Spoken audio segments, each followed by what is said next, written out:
Se para você muitas vezes é difícil saber o que se passa em seus sentimentos, saber o que se passa com suas emoções, fica aqui nesse vídeo que hoje a gente vai falar um pouco sobre o entendimento das emoções e a educação dos sentimentos através da literatura. Muitas vezes o que te falta não é exatamente saber as definições das coisas nos dicionários ou ter aquilo com base a uma espécie de ciência que está definindo o sistema, né? Muitas vezes a gente vai buscar na psicologia, na neurociência, uma forma de poder definir aquilo que está passando pelos nossos sentimentos, no turbilhão das nossas emoções. Mas na verdade, muitas vezes o que nos falta é ter tomado contato com aquilo de uma maneira mais vivencial. Como assim? Muitas vezes a gente vê a descrição científica desses problemas, não vou dizer problemas, mas dessas emoções, como elementos que são muito simples de serem percebidos, né? Por exemplo, a ansiedade, que a pessoa fica com uma espécie de pensamento circular e o seu batimento cardíaco acelera, né? Fica com uma espécie de taquicardia e começa a ter uma espécie de falta de ar e suar frio, né? Todos esses elementos que acontecem, isso não é o suficiente para você simplesmente saber que está se passando por um período ansioso ou que precisa, ou que fazer diante disso, né? Na verdade, o que precisamos muitas das vezes é observar como outros grandes autores lidaram com isso e como outros grandes autores descreveram isso.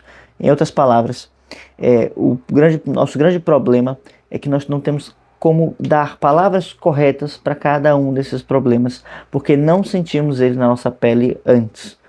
Como assim?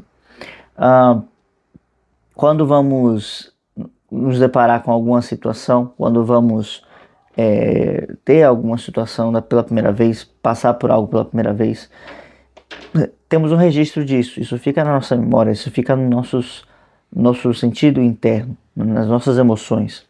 E muitas vezes, se nós passamos por uma situação que remete àquele mesmo sentimento, àquela mesma sensação, a gente pode dizer que é como passar por a situação, tá?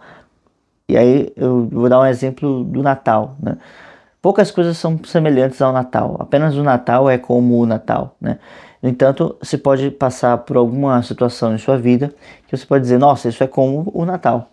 E aí você pode trazer o Natal de diversas formas, como um momento de estar junto com a família, como um momento de confraternização, como um momento onde o Papai Noel vem distribuir os presentes, todos esses elementos que estão voltados para o simbolismo do Natal. E justamente eu cheguei no ponto central da questão. O simbolismo é um elemento que nos falta para poder lidar com nossas emoções, com nossos sentimentos. Porque o ser humano ele é um ser simbólico. Nós simbolizamos todas as coisas, nós damos sentido a todas as coisas. Quando eu falo simbolizar, às vezes talvez se pense num desenho ou alguma coisa gráfica, mas simbolizar nada mais é do que dar um sentido. E um símbolo pode ser, por exemplo, uma frase, né? Pode ser, por exemplo, um vestuário. Mas nesse caso aqui nós estamos falando principalmente de palavras, né? De frases que condensem algumas coisas, né? Então, por exemplo, se a gente fala sobre o direito, né? Muitas vezes a gente vai falar não façais aos outros aquilo que não queremos que façam conosco, né? E justamente isso vai dar para nós um certo direcionamento em relação a isso. Algumas palavras, algumas frases, algumas passagens são para nós trazem para nós um aspecto muito simbólico e muito educativo em relação àquilo que estamos vivenciando, aquilo que nós estamos experienciando. Então, para que nós possamos começar a entender como abranger essa amálgama, essa potencialidade de respostas ou de situações, precisamos então dos grandes mestres da literatura, dos grandes mestres da escrita, porque não vamos conseguir viver tudo o que é possível em vida, e justamente esses grandes escritores, eles trazem para nós uma espécie de, não exatamente de fórmula, mas um relato que, se não foi vivencial, se não foi ele que passou por aquilo, ele experienciou muito bem através da sua imaginação.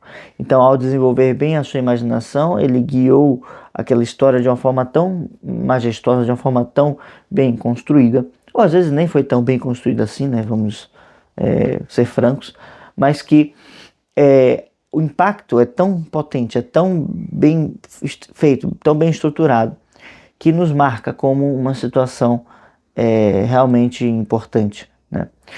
Por exemplo, um elemento que surge, né, com muita força, muitas vezes, em relação à literatura, é a dubiedade em relação à obra de Dom Casmurro, se a Capitu foi infiel em relação ao seu marido ou não, né? Sendo que, na minha opinião, isso no contexto da obra não faz a menor diferença, não faz absolutamente a menor diferença, não faz a menor diferença, afirmando de novo, e que o autor não coloca isso em discussão em nenhum momento, mas que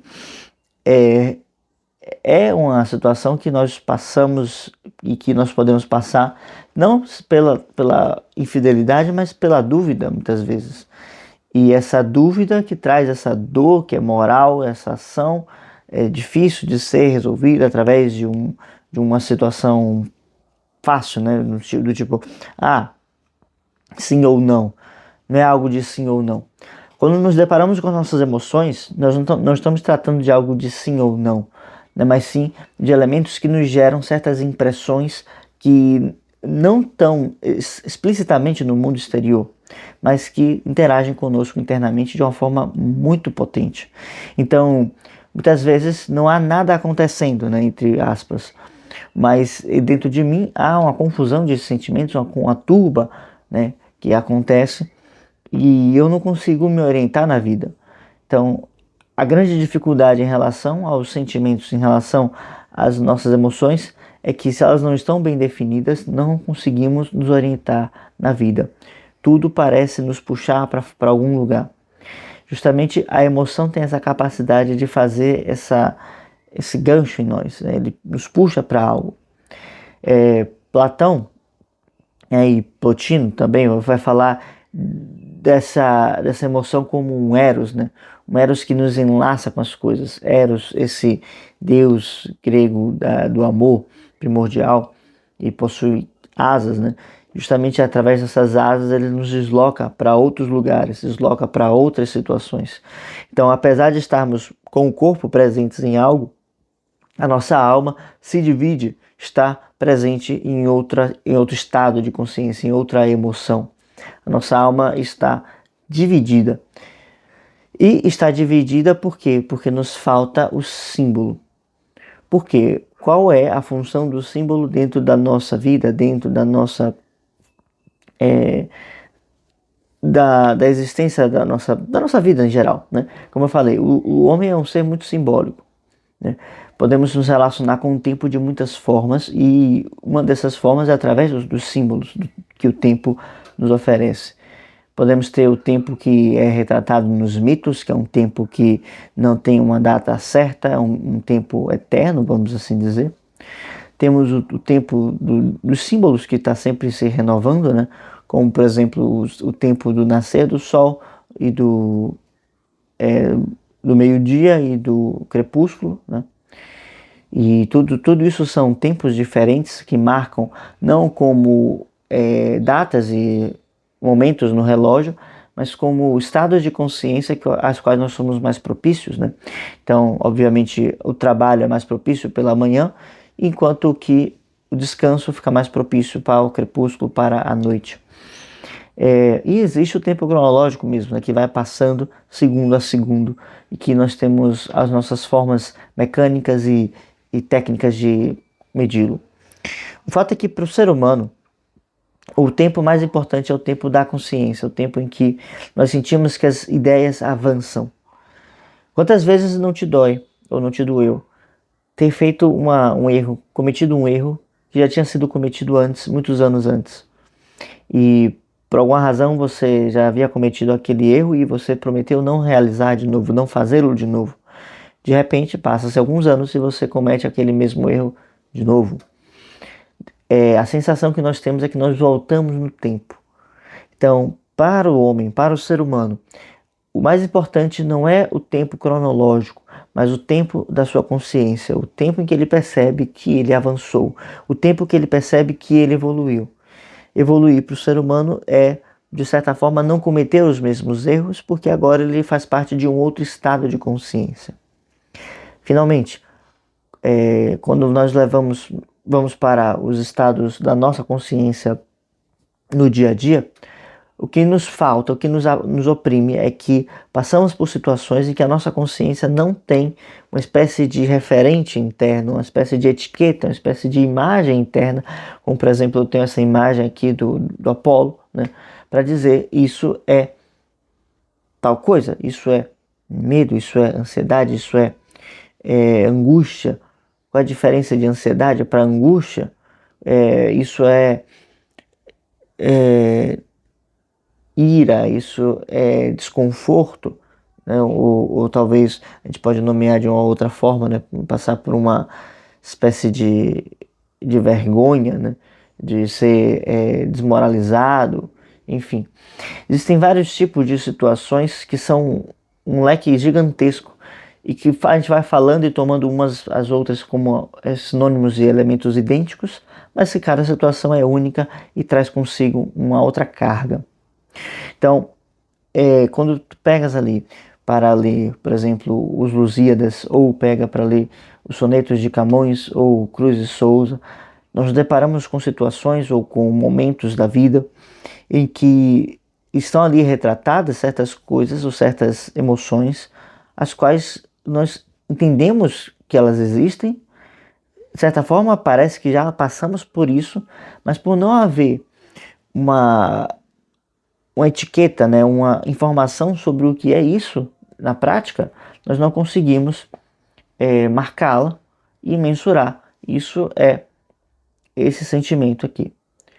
Então, o que nos falta não é o contato com a explicação científica das coisas que nos acontecem, mas sim uma espécie de guia, né, uma vivência guiada desses sentimentos, com os nomes corretos, através de um símbolo correto, porque o símbolo ele vai trazer a palavra, a imagem, né, mental, seja essa imagem qual seja, né? Por exemplo, se eu falo de morte, né, ou a gente pensa numa lápide, se a gente fala de esperança, a gente pode pensar na aurora do nascer do sol, ou num bebê que nasce, né?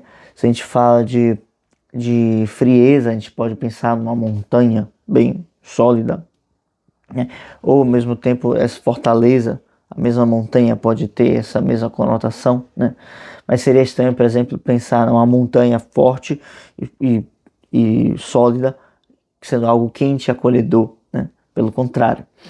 Então, só para trazer algumas imagens aqui. Então, eu tenho uma palavra que condensa uma imagem. Essa imagem é um elemento que vive na realidade, uma espécie de referente. E nós temos também vamos dizer assim, o contexto emocional, a cor, vamos dizer assim, vamos chamar de cor, tá? Todo sentimento ele traz uma cor emocional que dá um tom diferente a como a gente enxerga as coisas. Daí então a gente pode tomar isso como uma máxima, né? Que nós não vemos as coisas conforme elas nos acontecem ou conforme elas são, mas as vemos conforme nós somos ou conforme nós estamos, né? Nós vemos as coisas como uma espécie do reflexo que existe no nosso interior. Isso é o que as emoções fazem, o que torna com que alguns elementos, algumas coisas na vida sejam muito difíceis de lidar e outras sejam muito mais fáceis, porque as nossas emoções às vezes puxam nossa força para baixo e às vezes também elas dão para nós um ânimo que nós não tínhamos ou não estava previsto, né, vamos dizer assim, tá bem? Então é isso, precisamos nos tomar contato com essas guias desses grandes escritores que vão trazer a imagem, o som da palavra e a cor, tá? Vamos ficando por aqui. Até a próxima, se inscreva no canal, deixa o like no vídeo. Até mais. Comente também.